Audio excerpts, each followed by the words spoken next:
2011년도 1월 첫째 주에 그 당시에 제가 동생과 함께 살고 있던 그 캐롤튼의 아파트에서 교회를 개척했습니다. 그때 개척 멤버가 바로 그 다음 달에 결혼할 상대였던 제 아내와 또 동생 그리고 함께 교회를 개척하게 된 집사님 가족과 반주자였습니다. 목사니까 교회를 개척하는 것이 당연한 거 아닌가 생각하시는 분이 계실 수도 있지만 모든 목사님들이 다 교회를 개척하는 것은 아닙니다. 그리고 저도 원래부터 교회를 개척할 생각은 아니었습니다. 이 신학교를 들어갈 때만 해도 졸업하고 나면 어떤 큰 교회에 부교육자로 취직이 되어서 그곳에서 배우며 누군가가 저를 불러줄 때를 기다려볼 그런 생각이 있었습니다. 캘리포니아에서 제가 전에 다니던 그 교회들과 같은 교회에서 그렇게 사역자로 일하면 여러 가지 많이 배우기도 하고 재미도 있고 보람도 있을 거라고 생각을 했었습니다. 그런데 목회학 교수님께서 신학교를 졸업한 사역자가 할 수 있는 가장 귀한 일은 교회를 개척하는 일이라고 하시는 말씀에 수긍이 되어서 교회를 개척할 결심을 하게 된 것입니다. 그런데 또 그렇게만 생각을 한 것은 아닙니다. 정직하게 다시 돌아보면 교수님 말씀만 듣고 교회 개척을 결심했던 것은 아니었어요. 성도로 교회를 다닐 때는 교회가 공동체로서 가지는 그 매력을 많이 느꼈다면 신학생으로서 느끼는 교회의 매력이 더 새롭고 풍성하게 다가왔기 때문이었습니다. 바로 말씀의 매력 때문이었는데요. 제가 기억하는 교회, 제가 경험했던 교회는 물론 예배 잘 드리고 또 성도 간의 교제를 풍성히 하는 그런 교회들이었지만 생각해보면 그 이상, 그 너머는 별로 없었던 것 같다라는 생각이 들었습니다. 주일 예배를 위해서 성가대는 주중에 모여서 열심히 연습을 하고 찬양팀은 찬양팀대로 모여서 열심히 연습을 합니다. 소그룹들은 돌아가면서 교회 봉사를 위해 주보를 접거나 예배실 정돈을 하고 주일에는 주방 봉사도 합니다. 청년들은 토요일 오전에 모여서 양로원 봉사를 가고 또 1년에 한 2번쯤은 수련회를 하고 선교 여행을 떠나고 그렇게 합니다. 많은 청년들이 교회에서 만나서 결혼을 하고 가정을 꾸미기도 합니다. 결혼하기 전에는 그 배우자 문제를 놓고 또 직장 문제를 놓고 열심히 기도해서 응답을 받습니다. 100일 작정 기도하는 청년들을 제가 많이 봤습니다. 직장을 구하는 문제를 놓고 기도하는 지체들, 또 자녀 출산을 위해 놓고 기도하는 지체들 많이 봤습니다. 그리고 이민자이기 때문에 비자 문제를 놓고도 기도를 열심히들 많이 합니다. 자녀가 태어나고 나면 계속해서 자녀를 위해 기도를 하고 또 직장에서의 그 프로모션을 위해서 기도를 하고 주택을 구입하는 문제를 놓고 기도를 합니다. 그래서 연초에 이렇게 1월이 되면 특별 새벽 기도를 한 번씩 해서 그 새벽 기도에 과연 개근할 열심이 있었는가 이런 것들이 신앙의 중요한 척도가 되어줍니다. 1년에 성경을 몇 번 열심히 읽었는지가 또 신앙의 중요한 척도가 됩니다. 성경 제목도 외우고 말씀 구절 암송도 하고 통독을 몇 번 했는지 중요해집니다. 저도 그런 교회에서 신앙생활 하다가 신학교를 갔던 거예요. 제가 다녔던 신학교는요, 그 과목들 중에 신학 과목이 그렇게 대단하게 중요하지 않은 신학교였습니다. 물론 신학 과목들이 7개, 8개 있지만 그 신학 과목을 하면서도 주요 토픽은 다 성경입니다. 성경을 공부합니다. 그래서 언어 공부도 많이 하고 또 성경 주해 학과가 되게 중요합니다. 그런데 그렇게 성경을 공부하다 보니 성경의 매력을 점점 느끼게 됐습니다.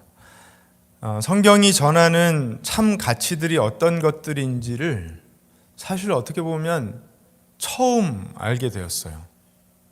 성경을 공부하면 공부할수록 성경이 정말로 전하고 있는 가치들의 매력을 더 깊이 느끼게 됐습니다.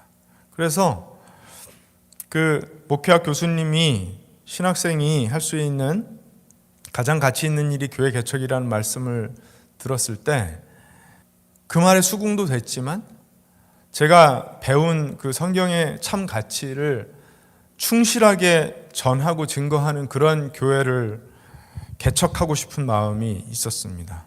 성경의 가치가 살아 움직이는 그런 교회를 세워보고 싶었습니다. 그래서 교회를 처음 개척할 때 교회 이름이 달라스 바이블 교회였어요. 그리고 그때 제가 생각했던 모든 생각의 중심에 성경 말씀들 몇 구절이 있었는데요. 바로 오늘 우리가 함께 살펴보게 되는 로마서 12장 1절과 2절 말씀이 그 구절들 중에 하나입니다. 교회를 개척하게 될 때 이런 교회가 되었으면 좋겠다고 생각한 것들 가운데 가장 핵심적인 것은 모든 교우가 말씀의 가치를 발견하고 깨달아서 삶이 변화를 받는 그런 교회였습니다. 말씀의 가치를 발견하고 깨달아 삶이 변화되었기 때문에 찬양을 할 때도 달리하고 성도의 교제를 할 때도 달리하고 소그룹 모임을 할 때도 달리하고 예배가 달라지는 그런 교회가 정말 멋진 교회가 아닐까 하는 그런 생각을 갖고 교회를 개척했습니다. 그렇게 변화의 삶을 살아내는 사람들이 풍성해지는 교회를 세우는 것이 저의 가장 큰 목표였습니다. 사실 2011년이니까 지금 이제 15년, 16년째인데 그런 마음은 여전합니다. 변한 적이 한 번도 없습니다.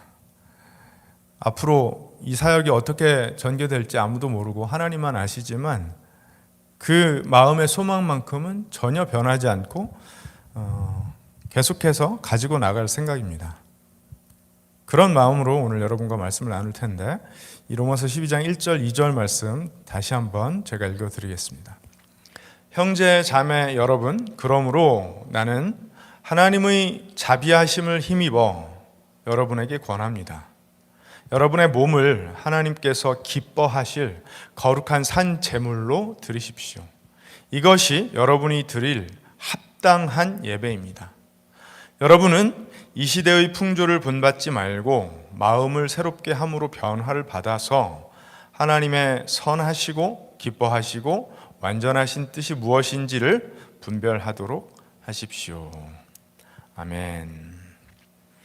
바울은 12장 1절 말씀을 그러므로 라는 접속사로 시작을 합니다. 한글 성경은 형제자매 여러분이 먼저 있지만 사실은 그러므로가 먼저인데 그러므로라는 접속사는 앞에 전했던 내용이 뒤에 오는 내용의 이유가 되고 이제부터 하는 이야기는 이미 전한 이야기를 근거 삼아 결론 짓는 이야기이죠. 그래서 원인과 결과의 접속사입니다. 바울은 로마서 1장부터 11장에 이르기까지 자신이 쓴 어떤 편지, 어떤 글에서보다 가장 깊이 있고 가장 고차원적으로 복음이 어떤 것인지를 증거했어요. 예수님이 어떤 분이시며 예수님께서 이루신 일이 무엇이고 예수님께서 이루신 일이 예수님을 알게 되고 믿게 되는 사람들에게 어떤 의미인지를 계속해서 증거했습니다. 그 증거를 토대로 해서 이제부터 당부를 하려는 거예요. 그러므로 하나님의 자비하심을 힘입어 여러분에게 권합니다 라고 이야기하는 것입니다. 여러분의 몸을 하나님께서 기뻐하실 거룩한 산 제물로 드리십시오. 이것이 여러분이 드릴 합당한 예배입니다. 예배에 관한 이야기를 하고 있습니다. 여기서 예배라는 단어는요, 영어로 이제 예배를 월십 서비스라고 부르죠. 그런데 로마서 12장 1절에서의 예배라는 단어는 월십 서비스에서 서비스에 해당하는 단어입니다. 라트레이아라고 헬라어 단어로 서비스를 의미하는 단어인데, 그런데 이것도 예배로 번역할 수 있어요. 예배의 의미를 갖습니다. 예배라는 단어, 영어 단어 월십은 헬라어로 프로스쿠네오라는 동사입니다. 고개 숙여 절하다라는 동사이고, 그래서 그 두 가지를 합해서 월십 서비스라고 영어로 부르는 것입니다. 그러니까 찬양을 하고 고개를 숙이고 기도를 하고 하는 것이 월십에 해당한다면, 그 뒤에 따라오는 서비스는 섬김과 희생을 의미하죠. 그게 예배라는 거예요. 예배의 섬김, 예배와 섬김, 뭐 이런 식으로도 번역을 할 수 있을 것 같은데, 그리스도인의 예배는 그런 거라는 것입니다. 그리스도의 복음을 믿게 된 사람들, 그래서 하나님의 사람들이 되었다면 이런 예배를 드려야 된다라고 이야기하고 있습니다. 하나님의 사람이 되었다면, 하나님의 자비하심을 힘입는 사람들이라면 이건 어떤 의미를 가지냐 하면, 이제 예배를 드려서 용납되어질 사람들이 아니라 이미 용납되었기 때문에 예배하는 사람들이라는 의미를 갖고 있습니다. 그렇죠? 우리는 하나님께 용납되기 위해 예배드리는 사람들이 아니라 이미 하나님께 용납되어졌기 때문에 예배하는 사람들이라는 거예요. 제물을 드리는 것, 하나님 나라를 위하여 희생적으로 섬기는 것, 그것이 우리의 예배인데, 그것은 우리가 하나님께 어떻게 해서든지 잘 보여서 용납되어지고자 하는 것이 아니라 이미 아들을 주시는 사랑으로 우리를 용납하신 그분께 마땅히 드릴 합당한이라고 이야기하죠. 합당한 표현이라는 것입니다. 감사의 표현인 거예요. 찬양의 표현. 그것이 예배라는 것입니다. 그래서 우리가 하나님께 드리는 희생적인 섬김이라는 것은 한 번 드리고 잘 보여서 끝날 그런 것이 아니라, 우리에게 영원을 약속하시고 영원을 내어주시고 하나님의 자녀가 될 권세를 주신 하나님께 평생 동안 표현해야 될 감사의 수단이라는 것입니다. 바울은 우리의 몸을 하나님께서 기뻐하실 거룩한 산 제물로 드리라고 이야기하고 있습니다. 한글 성경이 이제 몸이라고 번역을 했는데요, 사실은 그 몸은 헬라어 피스케라는 단어로, soul이라는 영어 단어로 직역할 수 있는 단어입니다. 우리의 존재를 의미하는 것이죠. 그러니까 우리의 육신의 몸만 우리의 존재가 아니라 그 이상, 그 너머에 무언가가 있다라고 우리는 믿지 않습니까? 그 존재 자체가 하나님 앞에 예배가 되어져야 된다라고 이야기해요. 희생 제물이 되어져야 된다고 이야기합니다. 그런데 그 희생 제물은 어때야 됩니까? 하나님께 드릴 때 산채로 드리지 않습니다. 죽여서 드립니다. 그래서 우리의 삶을 하나님께 희생적으로 섬김으로 드린다는 것은 우리의 존재를 부인하는 것, 우리의 주권을 부정하는 것, 그래서 하나님의 주권에 우리의 삶을 온전하게 맡겨드리는 것, 그것이 우리의 존재를 희생 제물로 드리는 방식이 되어야 된다라고 이야기하는 거예요. 끝없는 자기 부인, 자기 부정, 자기 주도적인 삶이 아니라 하나님 주도적인 삶, 그런 삶을 살아내는 것이 우리 그리스도인들이 하나님께 드릴 합당한 예배라고 이야기하고 있습니다. 사실 우리 인생의 가장 치열하고 가장 혹독한 싸움은 과연 나를 예배할 것인가, 하나님을 예배할 것인가에 있다고 저는 믿습니다. 바울도 그렇게 생각했던 것 같아요. 베드로도 그렇게 생각했던 것 같고, 요한도 그렇게 생각했던 것 같습니다. 끝도 없이 자기 자신을 예배하는 사람들, 그렇게만 하기를 원하는 사람들에게 그럴 필요 없다고, 그래서 좋은 결과가 나타나지 않는다고, 그래서는 안 된다라고 이야기하는 것이 복음의 메시지예요. 자기 자신을 예배하는 사람들은요, 결국은 내 맘대로 못한 것을 후회하게 됩니다. 그런데 하나님을 예배하는 사람들은 내 마음대로만 한 것을 후회하게 됩니다. 자기 자신만을 예배하는 사람들은요, 더 받아내지 못한 것을 후회하지만 하나님을 예배하는 사람들은요, 더 나누지 못한 것을 후회하게 되어 있습니다. 왜요? 하나님을 예배한다는 것 자체가 본질적으로 오늘 바울이 이야기하는 것처럼 우리의 존재를 산 제물로 하나님께 드리는 것이기 때문에 그렇습니다. 예배가 삶이 되고 삶이 예배가 되는 그런 사람들이 하나님의 사람들, 그리스도의 복음을 믿고 따르는 사람들이라고 바울이 이야기하고 있는 것입니다. 예배실에서 드리는 그런 형식을 갖춘 예배, 오늘 우리가 드리는 이 형식을 갖추는 예배뿐만 아니라 우리의 삶 전체가 예배여야 한다라고 이야기합니다. 이거 굉장히 진부하게 들리는 얘기죠. 너무 자주 듣고 많이 들어온 이야기입니다. 그런데 과연 이 진부하게 들리는 진리가 우리 삶의 실제가 되어지고 있는지, 그것이 우리 신앙의 가장 중요한 문제예요. 나를 계속해서 예배할 것인지 아니면 하나님을 예배할 것인지. 만약에 그 점을 고려해서 실제로 나를 예배하지 않고 오직 하나님만을 예배하기 원하는 마음으로 우리가 하나님을 예배한다면, 우리의 이웃을 대한다면, 말씀을 대한다면, 직장에서 일을 한다면 많은 것이 바뀌겠죠. 그 모습이 하나님께서 받으실 만한 예배라는 것입니다. 어느 것 하나 빼놓을 수 없다라는 거예요. 어떤 영역 하나 빼놓을 수 없다는 것입니다. 하나님께 완전하게 주도권을 맡기라는 것입니다. 얼마나 어려운 이야기입니까? 그런데 바울은 그러므로 이야기해요. 그러므로 하나님의 모든 자비하심을 힘입어 권한다라고 이야기하고 있습니다. 굉장히 논리적이고 이유 있는 타당한 이야기를 자기가 한다는 거예요. 복음이 실제라면, 복음이 사실이라면, 그리고 여러분이 이 복음을 믿는다면 복음의 능력은 반드시 우리를 그런 예배하는 사람들로 이끌어낼 것이라고 바울은 이야기하고 있는 것입니다. 사랑하는 여러분, 2026년도에 우리 예배가 그런 예배 되기를 원합니다. 하나님께 드리는 예배, 나를 주장하지 않고 하나님만 바라보며 드리는 예배, 하나님의 마음을 생각하는 예배, 내 삶의 전 영역을 맡겨드리는 예배, 그런 예배가 되기를 원합니다.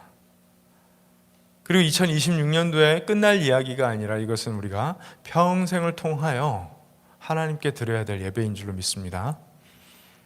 삶이 예배인 사람은요, 어떤 사람인가? 바울이 이렇게 이야기합니다.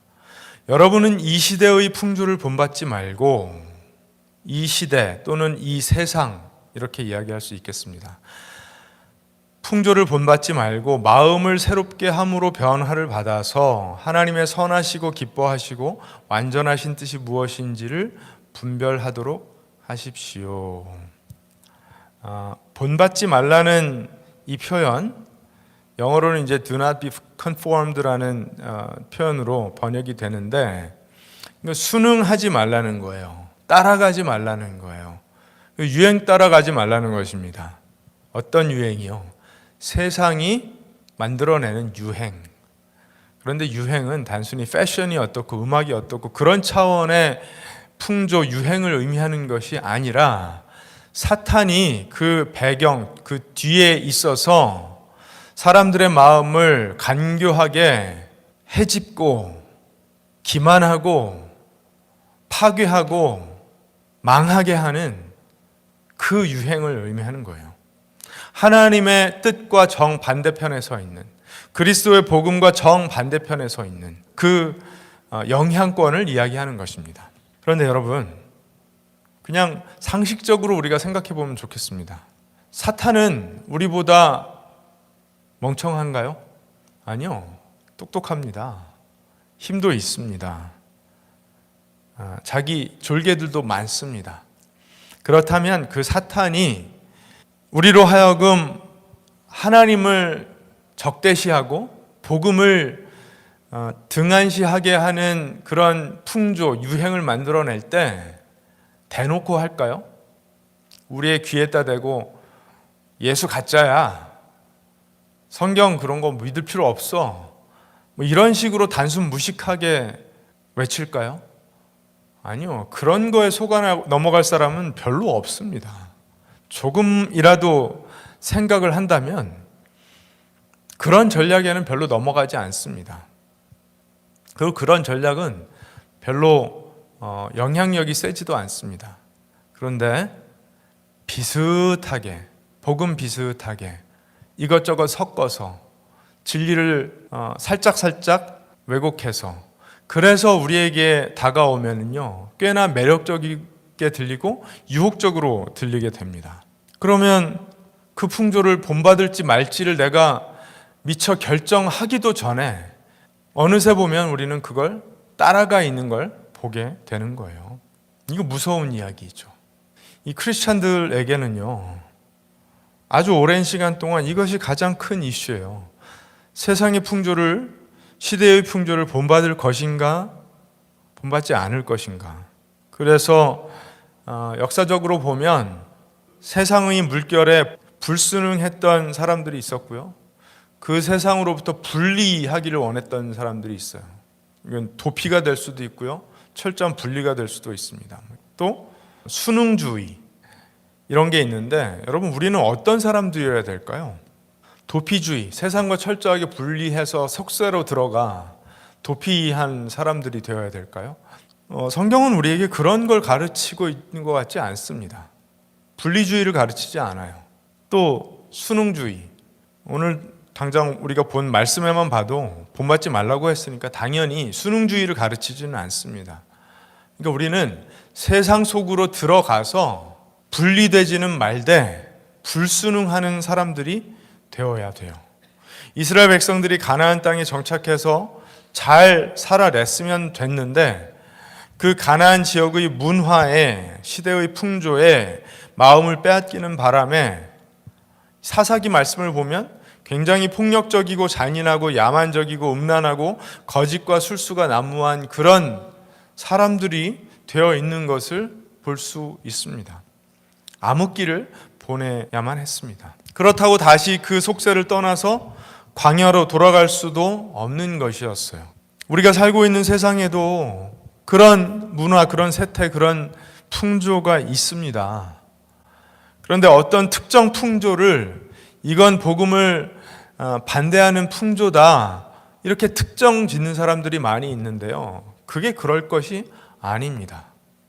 그런 식으로 어떤 특정 이념이나 가치에 편중되어 있는 사람들이 서로를 향해 손가락질하면서 저건 반복음적이다, 반기독교적이다 외치는 것은 사실 굉장히 우스운 일입니다.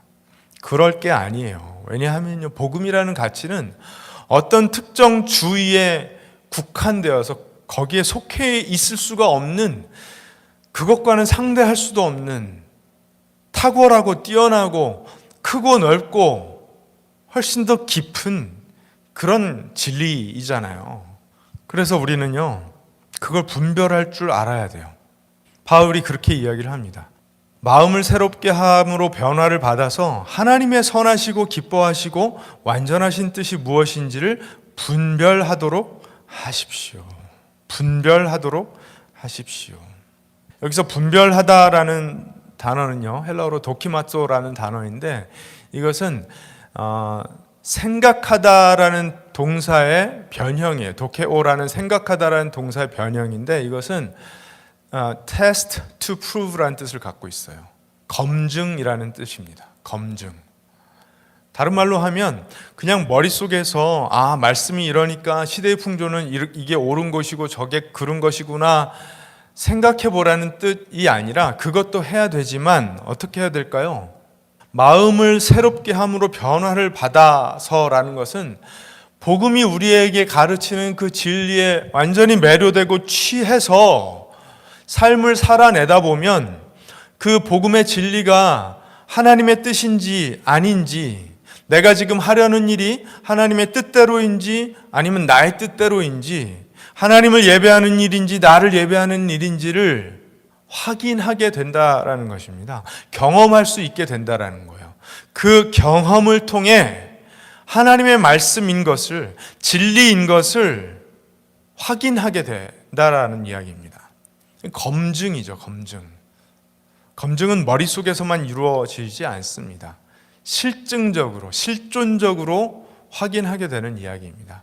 그래서 우리의 예배가 그냥 주일날 모여서 어떤 형식에 입각해서 드리는 이 예배뿐만이 아니라 우리가 삶 속에서 하나님을 섬기면서 경험하는 것이 예배인 것처럼 하나님의 말씀 또한 말씀대로 살기 위해서 세상에서 실패해보고 유혹도 당해보고 적용하다가 새로운 생각을 주시는 하나님을 경험하면서 검증하게 되는 거예요.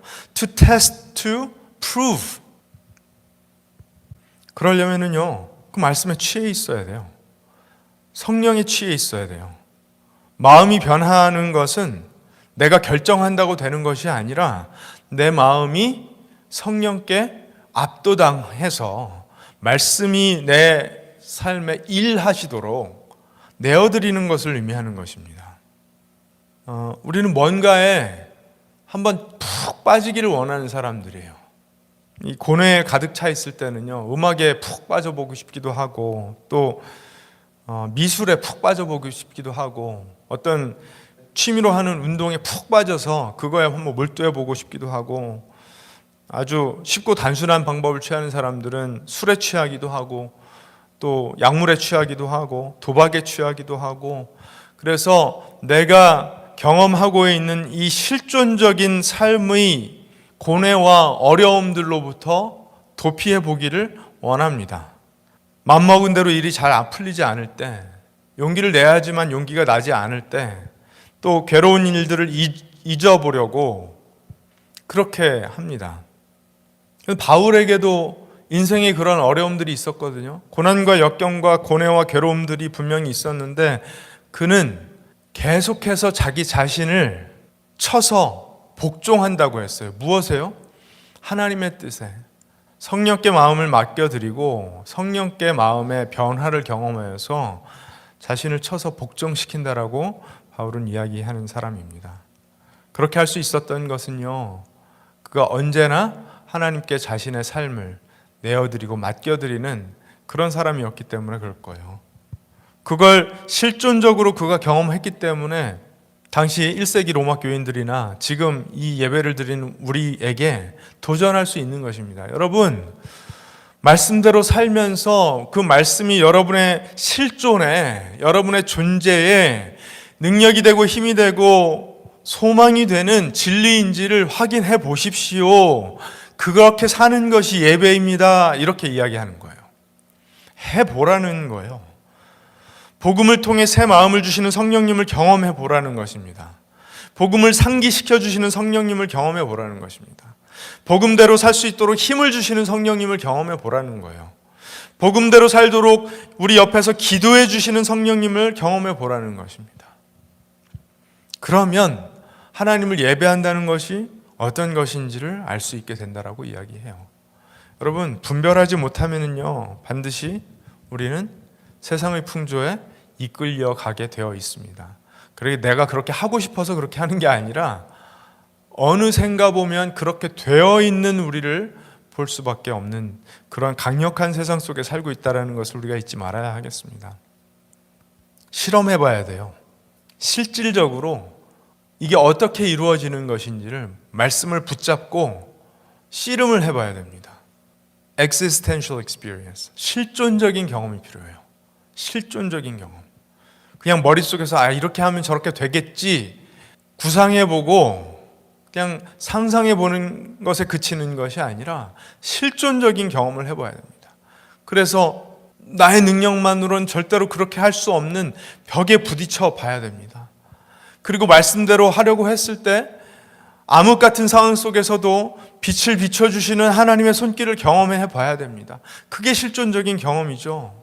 여러분, 요리를 잘하는 사람, 머릿속에 레시피를 잔뜩 갖고 있는 사람이 아니라 그 레시피대로 만들어 봐서 그것이 음식이 맛있다는 실존적인 경험을 해본 사람이 요리를 잘하는 사람이에요.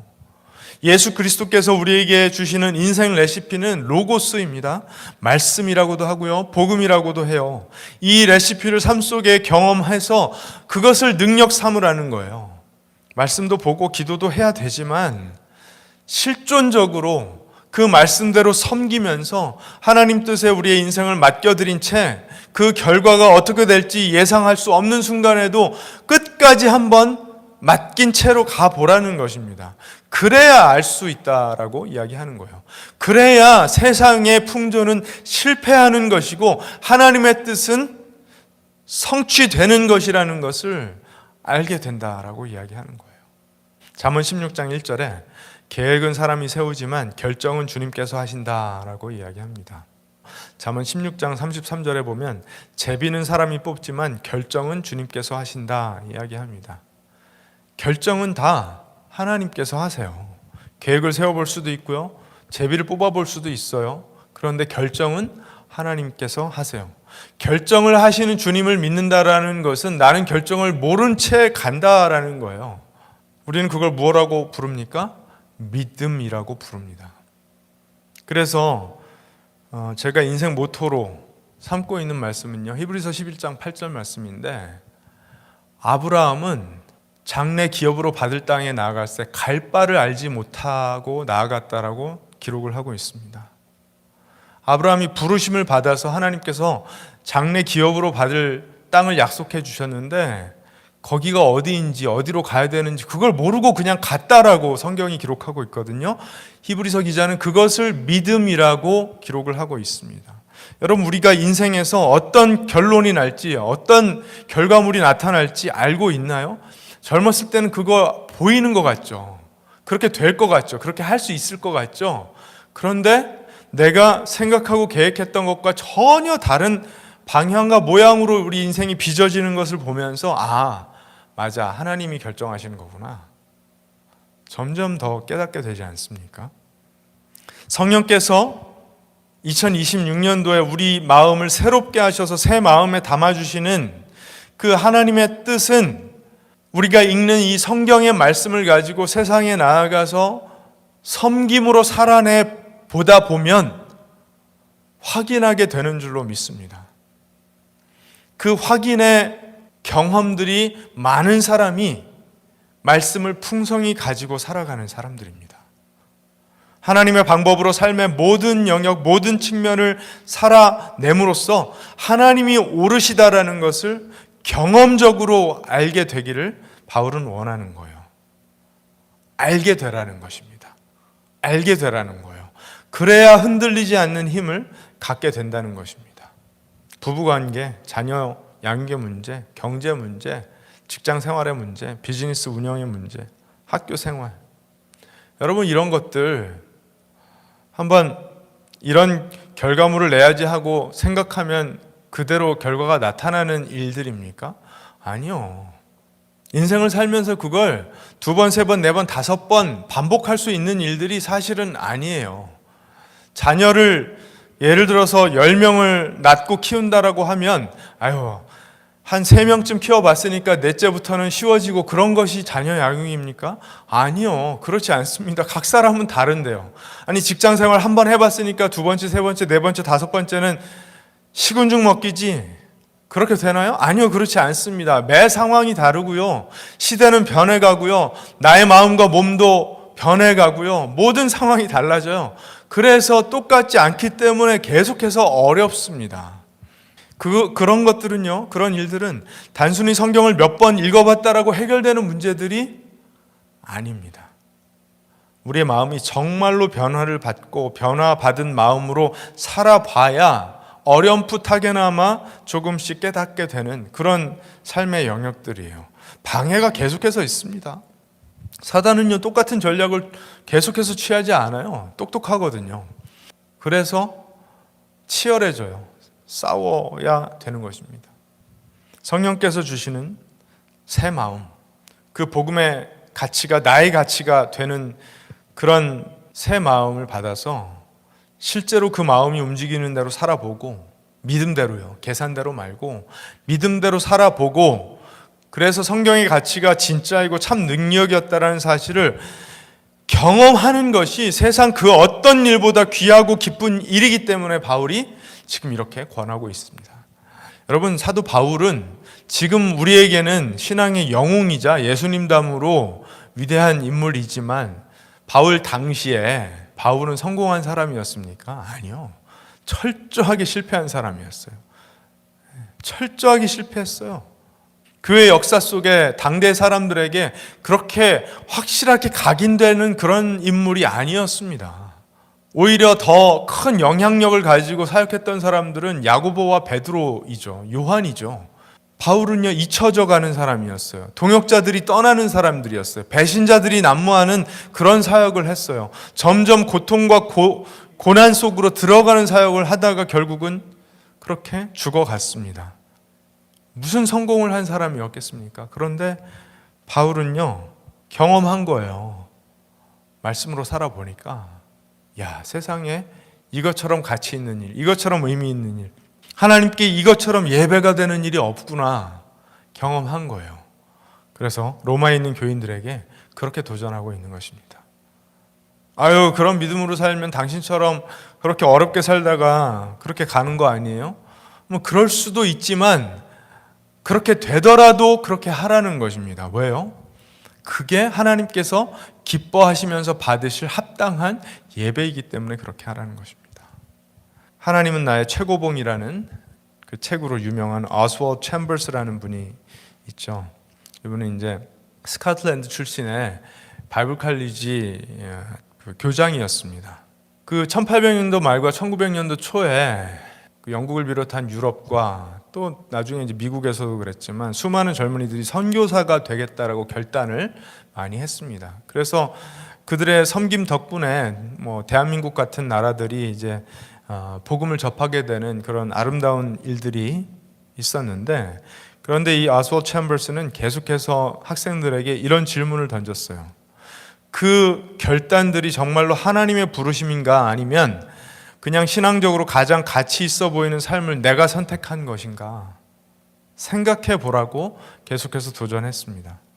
왜냐하면 하나님께 헌신하겠다는 그 결단조차도 인간의 야망과 자기 만족이 신앙의 언어를 입은 것일 수 있다라고 보았기 때문에 그랬어요. 그래서 하나님을 위해 드린다고 생각했던 것들, 우리가 흔히 사명, 비전, 희생, 헌신, 이런 것들을 하나님 앞에 다시 내려놓으라고 요구를 했습니다.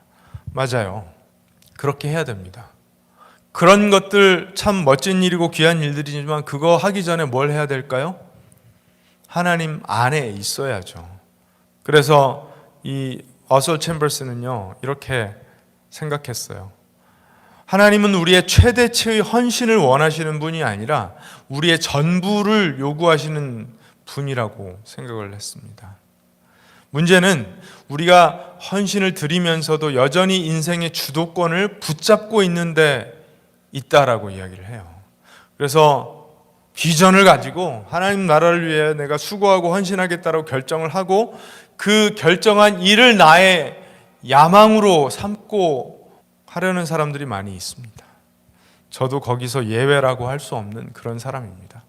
목회자가 되었고 그거 자체가 무슨 대단한 헌신과 숭고한 일인 양 교회를 섬긴다고 했지만 그 안에 저의 인간적인 욕심과 야망, 급한 마음, 이기적인 생각들이 너무나 많았다라는 것을 부정할 수 없는 그런 사람입니다.